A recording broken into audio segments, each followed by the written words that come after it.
पोलाभरम इश्यूरे आपण विभिन्न समय आम विजु जनता दल जिते माननीय मुख्यमंत्री थे पूर्वतन मुख्यमंत्री जी आज पूर्वतन मुख्यमंत्री से मुख्यमंत्री थे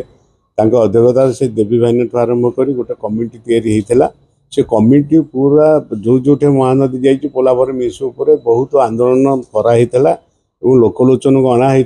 से भारत सरकार प्रतिश्रुति देते आम भी राज्यर हितपाई कम करूँ कि आज पर्यटन कम कले ना एवं से आंध्र सरकार कथार से कार्यक्रम कर माननीय मुख्यमंत्री चंद्रबाबू नायडू को डेडलाइन एति भितर सर जाऊ एजेन्सी को कि से एजेन्सी भितर जदि एम चाहूँगी तो सीटा काउंटर दे कहतु जे ना से सर केमती आमर स्वार्थ आग साधन हो तुम कम कम्प्लीट कर से स्टेटमेंट देना डबल इंजिन सरकार तरफ स्टेटमेंट देना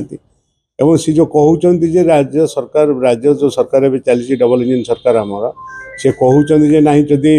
ये करेंगे राज्य स्वार्थपाई कम कर गोटे बाइट दौना जे ना चंद्रबाबू नायडू जोटा कहते से भर कम हम ना आमर जहाँ जहाँ डिस्प्यूट अच्छी उभय सरकार बस क्लीयर करूँ एवं भारत सरकार से इंटरफेयर कर क्लीयर कलापर जहाँ कार्यक्रम हम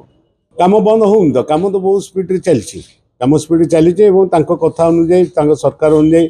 कम सरज आम राज्य सरकार एमती बोबौ थे आम एमती पार्टी करूँ कि न्याय मिलना।